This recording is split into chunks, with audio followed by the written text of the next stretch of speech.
मैंने बहुत सारे दाना वगैरह ज़मीन में बिखरा दिए हैं। पहले मैं वो दिखाती हूँ आपको। चना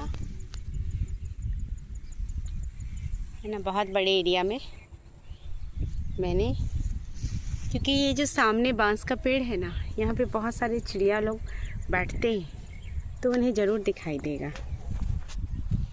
और ये डॉगी मुझसे दोस्ती हो गया है। हेलो बोल दो सबको, हेलो हेलो, जंप। बहुत क्यूट डॉगी है, लेकिन लोगों ने इन्हें ट्रेन नहीं किया है। वो मेरे हाथ में देख रहा है कि कुछ खाने की चीज़ें। लाइफ में ट्रेनिंग और प्रैक्टिस बहुत ज़रूरी होती है। हम इंसान भी यदि प्रैक्टिस नहीं करें, जैसे आज मुझे इच्छा नहीं हो रही थी उठने की, नहीं, मैं तो उठ चुकी हूँ। मेरी जो क्लॉक है, मुझे तो मैं 3 बजे से पहले ही उठ जाती हूँ। फिर मैं मेडिटेशन करने लग गई। उसके बाद मुझे उसी में इतना मज़ा आने लगा कि मैं फिर इधर आना नहीं चाह रही थी। लेकिन मेरी माते की जिद है ना, उनके साथ आना पड़ता है, क्योंकि कहीं भी उन्हें चक्कर आ सकते हैं, वो गिर सकती हैं, है ना। इस वजह से मैं आती हूँ और जिम्मेवारी है ना।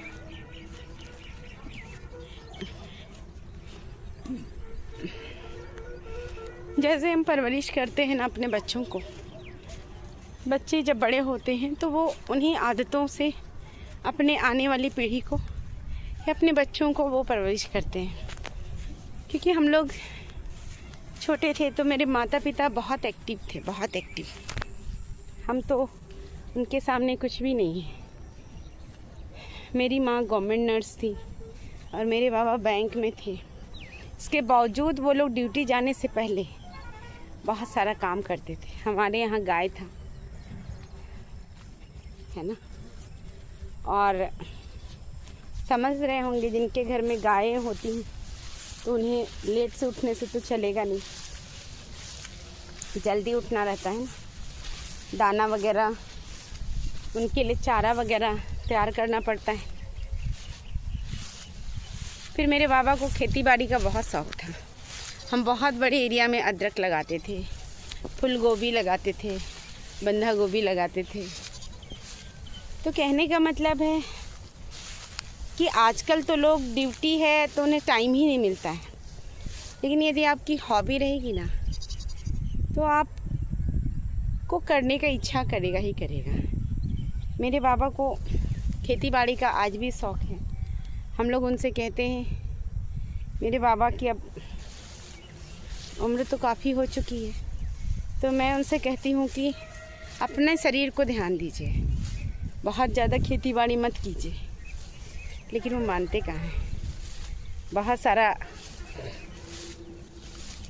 बीज ले आएंगे, है ना। अभी भी आप देखते होंगे मेरे बगीचे, मेरे बारी में बहुत बीन्स लगे हुए। मतलब उनको मल्टीपल कल्टीवेशन का बहुत ये है। वो एक चीज़ नहीं करते हैं, वो जगह जगह पर बहुत सारा चीज़ करते रहते हैं। तो ये हमारी दिनचर्या में जब शामिल हो जाती है तो हम ठीक है, कभी कभी 1 या 2 दिन ब्रेक करेंगे तो वो फिर हमें मन करता है। तो निरंतरता ऐसे ही बनानी होती है किसी भी काम के लिए। जैसे बहुत टाइम हमें पढ़ने का मन नहीं करेगा, बहुत टाइम हमें एक्सरसाइज करने का मन नहीं करेगा, बहुत टाइम हमें मेडिटेट करने का मन नहीं करेगा, फिर भी हम उस ड्यूरेशन में बैठ जाएं और कोशिश करें तो वो कोशिश धीरे धीरे आदत में कन्वर्ट होंगी और फिर ऑटोमेटिकली वो होने लग जाएंगी। इसलिए मैंने कहा था कि एफर्ट शुरुआत में ही करनी होती है। जैसे आज ही मैं इधर आना नहीं चाह रही थी, लेकिन क्योंकि मुझे मेडिटेशन करने का मन था, कभी कभी मन करता है कि दिन भर मैं मेडिटेट करूं, लेकिन जिम्मेवारियां नहीं करने देती है। जैसे अभी मुझे अखड़ा जाना है, घर में कुछ कंस्ट्रक्शन हो रहे हैं तो उसकी व्यवस्था करनी है। अभी मैं जानबूझ के अन्य दायित्वों से दूरी बनाए हुए हूँ, क्योंकि हमें प्राथमिकताएं निर्धारित करनी पड़ती है। आपने देखा होगा कि पहले हम चिट्ठियाँ लिखा करते थे, है ना, बहुत प्यार से। वो एक दौर था, अच्छा भी था।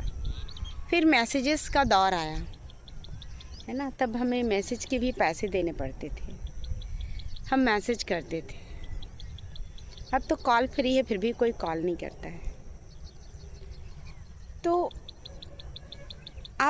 हम लोग मतलब हमारी ये सोच कैसी है वो आप इससे आइडेंटिफाई कर सकते हो।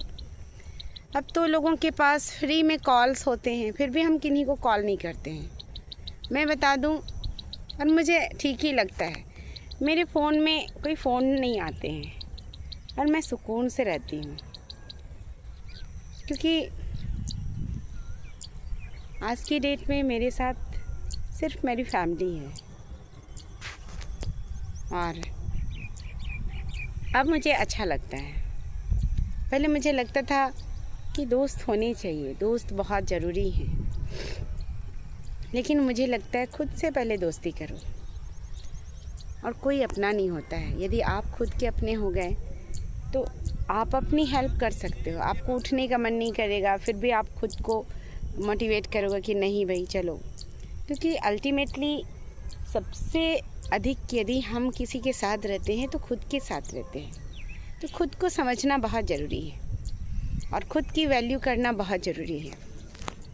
पहले मैं नहीं समझती थी, अब तो मैंने सोचा है कि अब मैं स्वस्थ हूँ तो अच्छे अच्छे ड्रेसेस खरीदूँगी और पहनूँगी।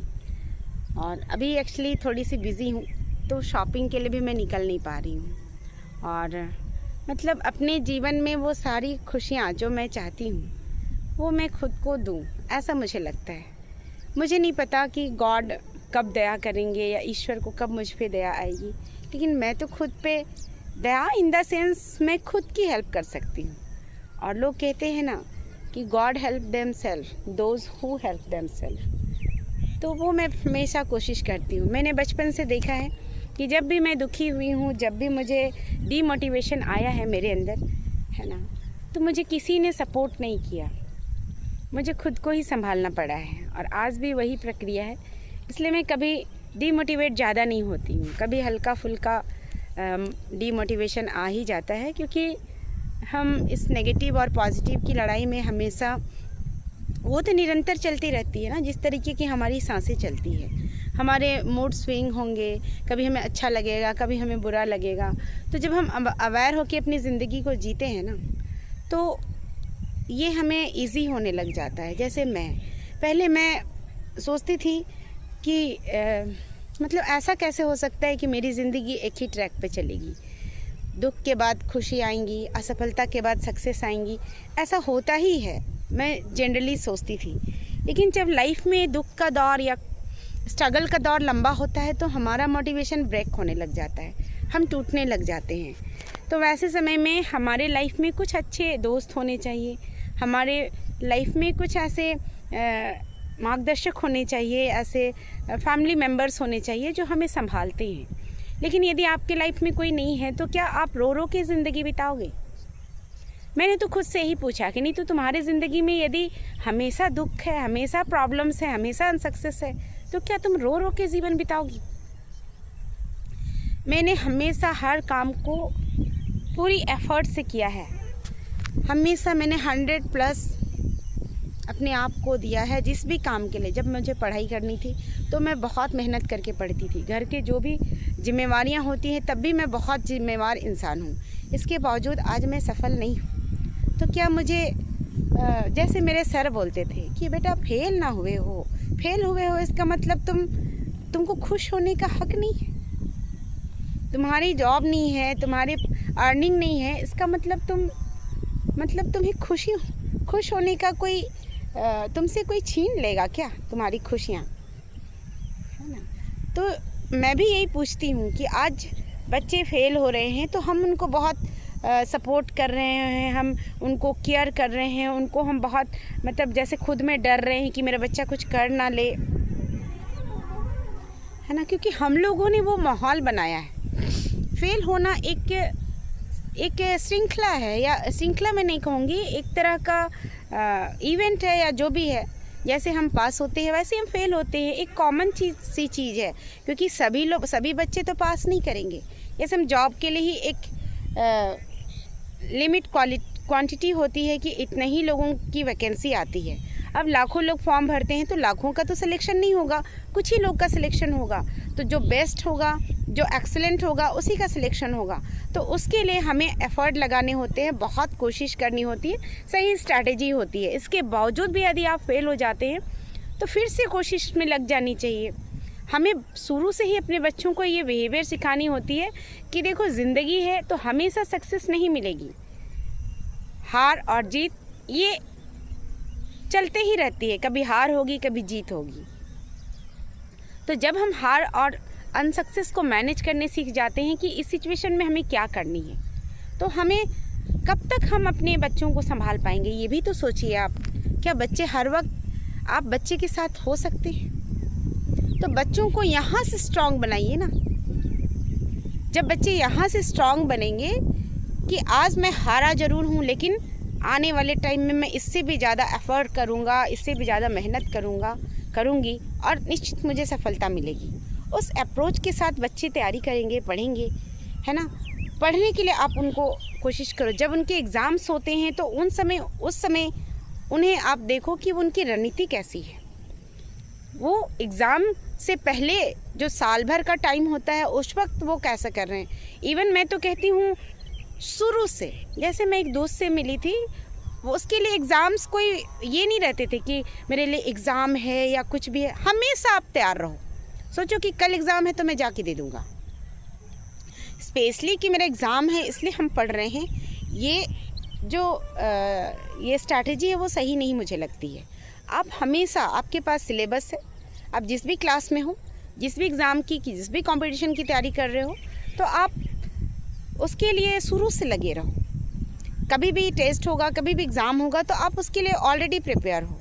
क्योंकि मैंने देखा है जब मैं एग्ज़ाम, हम लोग JPSC का मेन एग्ज़ाम हम लोग दे रहे थे, वो लगातार 5 दिन एग्ज़ाम होता है, बहुत बड़ा सिलेबस है या बहुत टफ है, हमें रिवीजन तक का मौका नहीं मिलता था।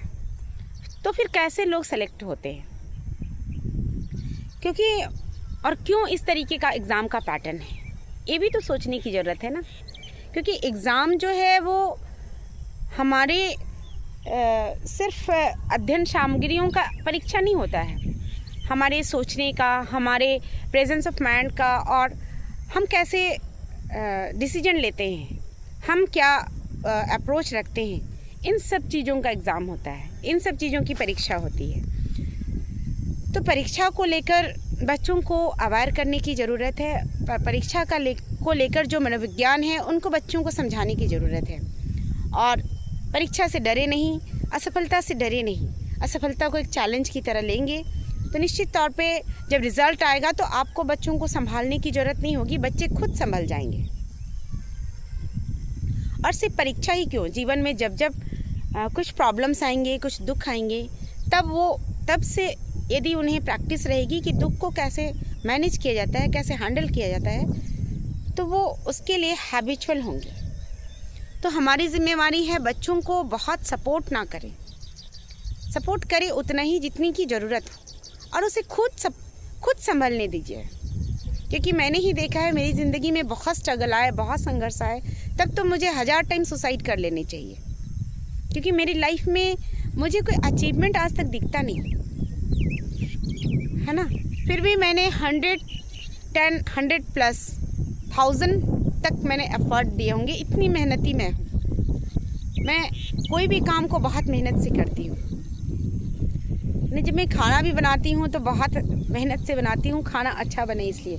जब मैं पढ़ाई करने लगी, जब मुझे पढ़ाई की वैल्यू रियल में पता चली, तो उस टाइम मैं काफ़ी बीमार थी, और उस सिचुएशन में भी मैंने पढ़ने के लिए कोशिश की, और वो जो है उसकी वजह से मुझे आज पढ़ाई से लगाव है। मैं पढ़ना चाहती हूँ, जबकि मेरी कोई जिम्मेवारी नहीं है, मुझे कोई एग्ज़ाम नहीं देने, फिर भी मुझे पढ़ने का मन है, क्योंकि विकास दिव्य कीर्ति सर बोलते हैं कि पढ़ाई हॉबी है और पढ़ने से एक ज्ञान मिलता है, एक अलग तरह का अनुभव मिलता है। किताबों से दोस्ती करने से आपको कुछ वो सिखाएंगी। तो हम बच्चों को प्रैक्टिस कराएंगे, हम बच्चों को वीडियो गेम और तरह तरह के गेम्स ला के देते हैं, उन्हें बुक्स ला के क्यों नहीं देते हैं? उनके अंदर हम शुरू से वो उनकी हम जो चाहते हैं, वी आर क्रिएटर। यदि हम गार्जियन हैं तो अपने बच्चे के क्रिएटर हैं। बच्चे की क्या सोच होनी चाहिए, उसके मन में क्या विचार होने चाहिए, ये हम बचपन में प्लॉट कर सकते हैं। और उन्हें जैसे हम जो विचार देना चाहेंगे वो क्रिएशन बच्चे के मन में बचपन में ही तैयार होगा। और इससे क्या होगा कि वो उन्हीं विचारों के साथ बड़ा होगा। फिर आपको बड़े होने के बाद उतना मेहनत नहीं करना पड़ेगा। बच्चा खुद तर्क करना सीखेगा, उसे खुद निर्णय लेने वो सेल्फ गाइडेड होगा। आपको हर टाइम बैठा के ये नहीं समझाना पड़ेगा ना कि बेटा पढ़ो, बेटा ये करो, है ना। जैसे जब हम लोग परीक्षा की तैयारी करते हैं तो हमें कोई नहीं कहता था कि पढ़ाई करो, लेकिन मैं कैसे भी है कि अपना काम करती थी, रिस्पॉन्सिबिलिटी निभाती थी और मैं पढ़ना चाहती थी। पढ़ने के लिए मुझे अंदर से ग्लानि महसूस होती थी कि मेरा इतना लंबा सिलेबस है और मेरे पास टाइम इतना कम है, ऊपर से मैं बीमार रहती हूँ, है ना। तो मेरे कहने का सार यही है कि आप बच्चों के अंदर वो आदत डेवलप कीजिए। आदत डेवलप करेंगे ना तो उनकी लाइफ इजी हो जाएगी। वो अनसक्सेस को भी टैकल करने सीखेंगे और ज़िंदगी में वो श्योर सक्सेस होंगे। अपने बच्चों को कमज़ोर नहीं बनाना है, स्ट्रांग बनाना है, आत्मनिर्भर बनाना है ना। आत्मनिर्भरता का मतलब यही होता है। मुझे सुनने के लिए धन्यवाद।